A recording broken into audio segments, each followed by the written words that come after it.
Assalamualaikum warahmatullahi wabarakatuh. Pertama-tama marilah kita panjatkan puja dan puji syukur atas kehadirat Allah Subhanahu wa taala yang telah memberikan nikmatnya kepada kita semua. Shalawat serta salam tak lupa pula kita haturkan kepada baginda Nabiullah Muhammad sallallahu alaihi wasallam.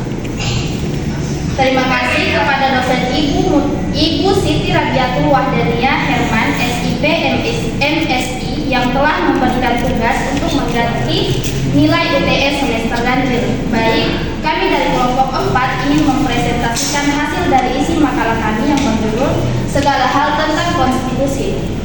Baik, saya akan mendefinisikan sedikit mengenai konstitusi. Konstitusi adalah sekumpulan norma dasar yang menjadi dasar hukum tertinggi dalam sebuah negara, mengatur struktur negara, hak-hak warga negara, dan hubungan antar lembaga negara.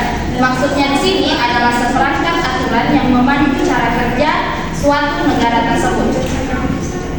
Baik, saya akan melanjutkan materi dari rekan saya, yaitu saya akan membacakan tujuan konstitusi yang mencakup 3 aspek. Yang pertama adalah yaitu pembatasan dan pengawasan kekuasaan, di mana konstitusi berfungsi untuk membatasi kekuasaan politik agar tidak merugikan masyarakat. Yang kedua adalah perlindungan hak asasi manusia, di mana konstitusi memberikan perlindungan terhadap hak asasi manusia, memastikan bahwa penguasa dan masyarakat menaati dan menghormati hak-hak tersebut. Dan yang ketiga adalah pedoman bagi penguasa, di mana konstitusi memberikan batasan dan pedoman bagi penguasa dalam menjalankan kekuasaannya dan mendukung stabilitas dalam negara. Baik, berikut saya akan menjelaskan fungsi dari konstitusi sebagai berikut.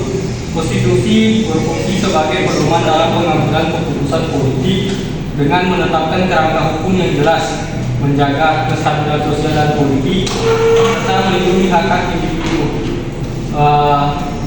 Sebagai hukum tertinggi, konstitusi mengatur pembagian kekuasaan dan hubungan antara negara dan warga negara, memastikan bahwa setiap keputusan pemerintah sesuai dengan prinsip demokrasi dan supremasi hukum.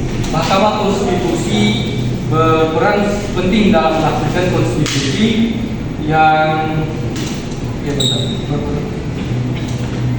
berperan penting dalam menafsirkan konstitusi, menjaga keadilan dan mengawasi pelaksanaan hak asasi manusia. Dengan demikian, konstitusi berfungsi sebagai jaminan bagi partisipasi masyarakat dan perlindungan hak-hak dasar. Baik, sekian. Di sini saya akan melanjutkan materi dari rekan saya, yaitu saya akan menjelaskan bagian-bagian dari konstitusi, yaitu isi dan struktur konstitusi. Nah, isi dari konstitusi yang dimana isinya yaitu yang meliputi identitas negara, nama, bentuk, dan sifat negara, landasan ideologi negara, misalnya Pancasila di Indonesia. Yang kedua yaitu hak dan kewajiban warga negara, hak asasi manusia dan kebebasan individu, kewajiban warga negara terhadap negara.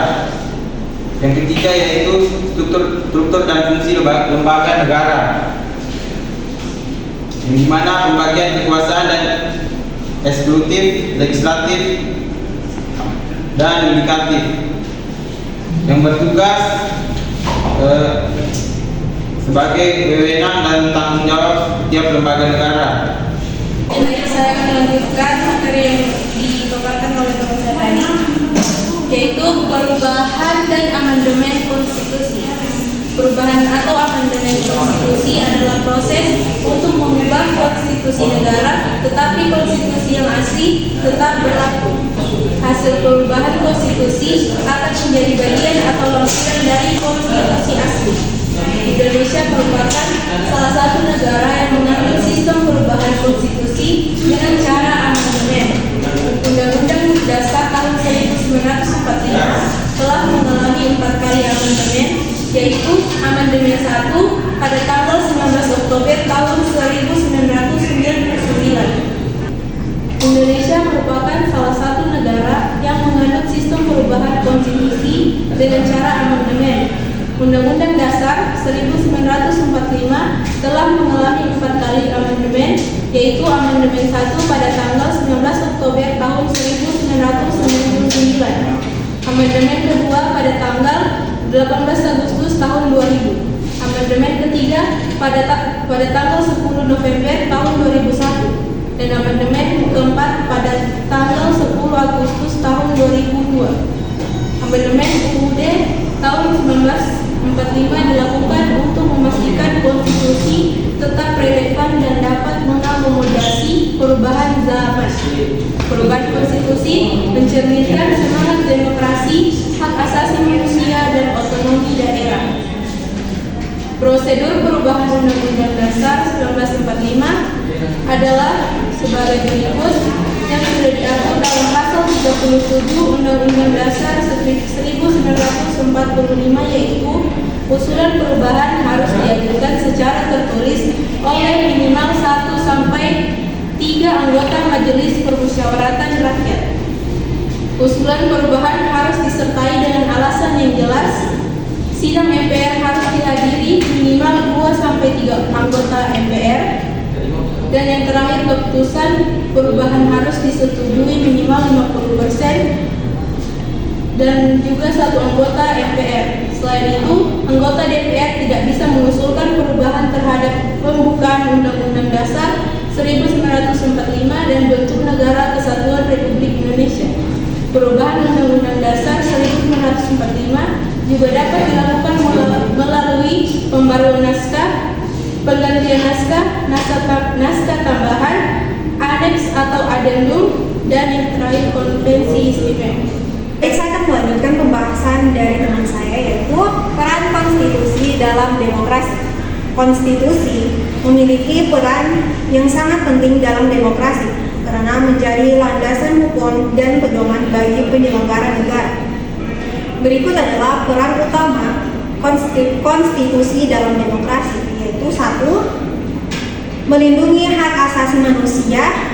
Konstitusi menjamin hak-hak dasar warga negara seperti kebebasan berbicara, hak untuk memilih, dan kebebasan beragama. 2. Membatasi kekuasaan pemerintah. Konstitusi mengatur pembagian kekuasaan antara lembaga-lembaga negara, eksekutif, legislatif, dan yudikatif, dan menetapkan batasan agar tidak terjadi penyalahgunaan kekuasaan. Baik, saya akan melanjutkan materi yang dipaparkan oleh teman saya tadi, yaitu tantangan dalam implementasi konstitusi. Konstitusi di Indonesia menghadapi berbagai tantangan dalam implementasinya. Di antaranya, yang pertama, kesenjangan sosial dan ekonomi. Konstitusi Indonesia menjamin keadilan sosial, namun implementasinya masih tertinggal. Yang kedua, korupsi. Korupsi merusak tata kelola pemerintahan dan merugikan masyarakat. Baik, saya akan membacakan tentang kesimpulan.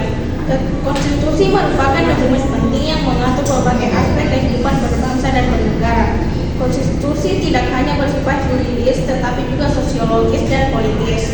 Konstitusi menjadi dasar bagi pemerintahan yang adil, penegakan hukum yang kuat, dan